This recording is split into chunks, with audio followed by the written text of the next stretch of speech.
Hi and welcome back to the channel. If you're new here, my name is Phil. I'm the Ordinary Watch Guy. I'm perfectly ordinary, but the watches are always special. I want to open this video with a big thank you to Golby Watches for sponsoring this content that I've brought you from my trip to Berlin. I also want to open this video by paying tribute to my beloved Toronto Blue Jays and their heroics in the World Series. Guys, still proud, still incredibly proud. On my previous video, I introduced the topic about the nature of boutiques as part of the watch buying product, and I genuinely believe that the boutique is a very real and tangible product that you pay for. If you buy a watch in a boutique, you're going to pay a premium versus the exact same product bought for less by another method. Okay, so buy from an AD and you can genuinely expect to negotiate a discount. 10, 15% is not an unreasonable expectation. And I've been offered 15% off an Omega Speedmaster Professional at an AD, for example. And what does that equate to? Well, on a £7,500 watch, that's £1,125. If you buy secondary, you can do even better.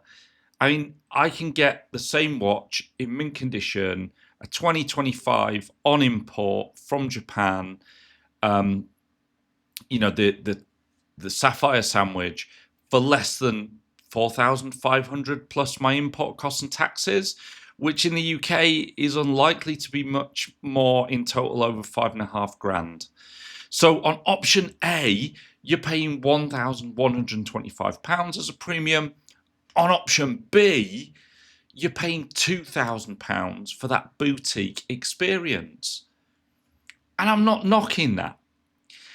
If you can afford it and that special experience is worth it to you, I genuinely believe that you should have at it and you should spend your money how it makes you happy, 100%. What I do question, though, is how consistent that product is for your money, not just between different competitors in the watch industry, but between boutiques inside the same brand. I've been in watch boutiques all over Europe and across in North America, in Toronto too. At the end of the video, I'm going to rank my 5 favorite boutique experiences, and I'm going to dish the dirt and rank the 5 worst experiences that I've had as well. Okay, let's get into it. Okay, what are the factors that make a great boutique experience? Okay, the bricks and mortar location is really, really important. You want to be asking, is the location special? Does it take you into a part of town that makes you feel like you're somewhere above and beyond, where you step inside and you're blown away? One of the best examples that I can offer is Cartier in London.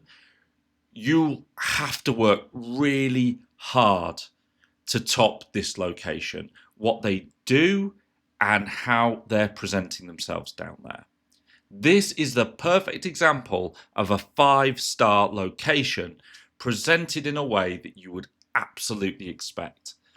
When I think about a boutique location, I think Cartier London.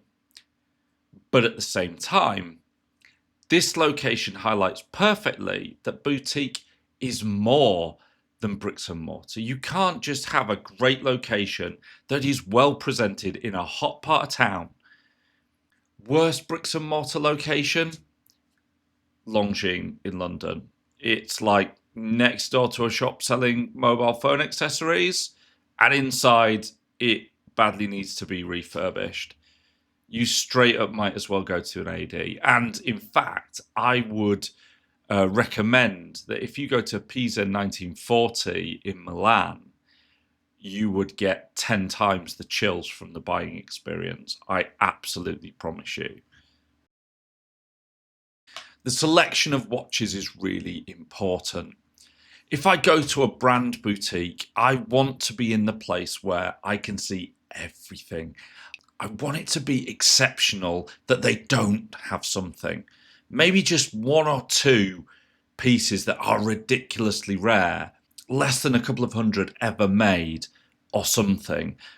Believe it or not, this is not how it tends to be. In the very best boutiques, the range is strong, but I don't think I've ever been in a boutique where I've found a completely comprehensive collection without any gaps or apologies. The more simple the range is, the more you're likely to get a strong representation for obvious reasons. A Lange and Söhne in Berlin is a great example of this. Ask them for a watch and they'll bring it out. Sure, there might be a version of the Zeitwerk not on hand, but I'm pretty sure that they could get it within days if you wanted to go back. Range and browsing experience is really important. You're really not going there to see a couple of watches and the things that don't sell. Credit here to Rolex on Old Bond Street in London, who have all the big hitting pieces on show, even if they're not all available to buy there and then. Watch availability is an important factor. I want to go to the boutique because they have it and I'm paying the premium to have it immediately if I fall in love with it. So thumbs down to Rolex for that, of course. But jokes aside, I love going into Vacheron Constantin in Milan, where they just say, yes, of course, when you ask them if a piece is available. And I'm talking tourbillon pieces. Let's be honest, the higher up the tree you move, the more you tend to expect to have to wait for a piece. And I kind of think that's reasonable. But also, the more impressed I become if I don't have to wait. To me, availability is part of the premium that you're paying for. If a boutique doesn't have a pretty standard piece, and we're talking about things like White Dial Speedmaster, a Chopard Mille Miglia Classic Chrono, a Schumburn, guys, that's not it at all. A big part of being in the boutique and paying prices on that boutique level, it's about being inside the red rope. You should have what you want and when you want it. What I'm driving at here, Chopard Berlin have virtually zero browsing experience, and I found that they had a surprising lack of availability. Chopard London had absolutely everything and it was readily available. The rapport and quality of the sales team. To me, this is a really big deal.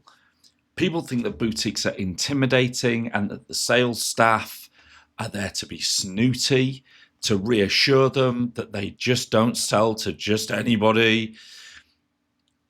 This has definitely been something that Rolex are guilty of. Rolex in Paris absolutely looked me up and down and told me to go away when I made an inquiry over just a basic Oyster Perpetual 41mm.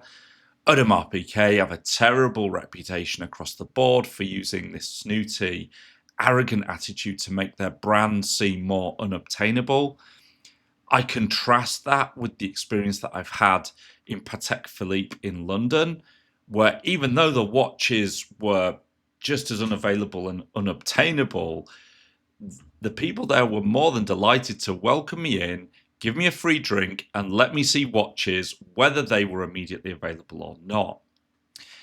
If you go to a boutique and you don't get treated like you're really special, and I mean really special, forget it.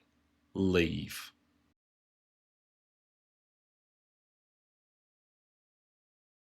One of the best experiences that I've had was Chopard in London, which was amazing. Breguet in London was also fantastic. The sales advisor was actually a qualified watchmaker with such a profound depth of understanding.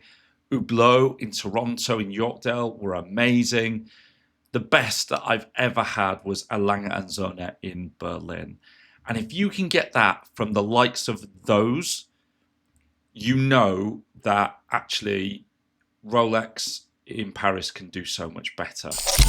Okay, I'm just going to interject into this video just for 1 minute to say a quick word about our sponsor, Golby Watches.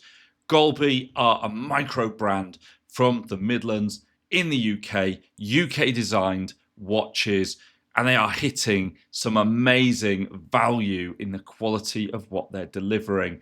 Head on over to www.golbywatches.co.uk to find out more, and thank you to Golby Watches for helping me to create this content. Let's get back to the video.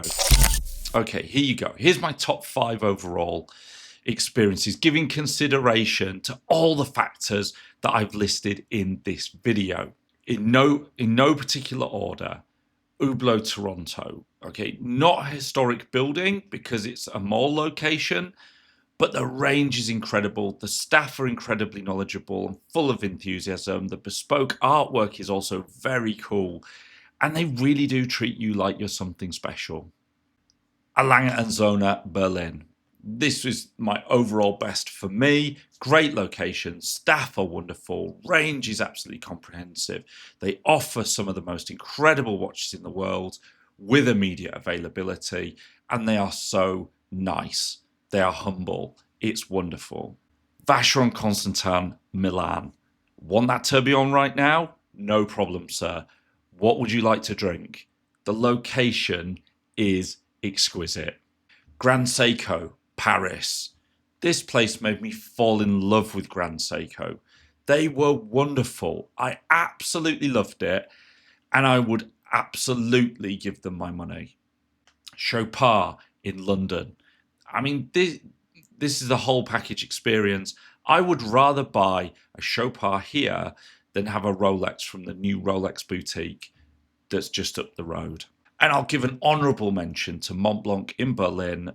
They're just wonderful in there, but it really helps if you're a pen person and you like their fragrances and their luggage too, because Montblanc have got, diverse products that aren't just about watches. Here's where I definitely wouldn't pay that boutique premium. Breitling Toronto in the Yorkdale Centre. Damn, that was a lackluster experience. Jaeger-LeCoultre in London. The sales advisor literally had no interest in watches and didn't know their range. Longines in London. It doesn't feel like a boutique at all, and basically the deal is you pay boutique prices. It's depressing. Rolex, Paris. Actually rude. No thank you. And finally, Vacheron Constantin, Toronto. I looked at a 56 and I actually wanted to leave because the rapport with the staff was so bad and the place felt overbearing. So there we have it. We've seen that pretty much all of the big hitters in the watch industry are capable of getting it so very, very right, and yet in another location, they're capable of getting it so very, very wrong. What are we paying for? In the watch industry, we expect consistency. I would say that the boutique is a product. That's something that needs improvement, and the consistency has to go with it. Thank you for watching this video. I'm really grateful for all the views. I'm really grateful for you taking the time. Please hit the subscribe button. Please hit like. Help to put this in front of other watch geeks and nerds, such as ourselves. Hit me in the comments with the experience that you've had shopping in, browsing in the boutiques of some of our industry leaders. Let me know how you felt when you went into those prestigious locations and whether or not you felt that it was worth spending your money there. Stay safe, enjoy your watches. I'll see you in the next one. Bye for now.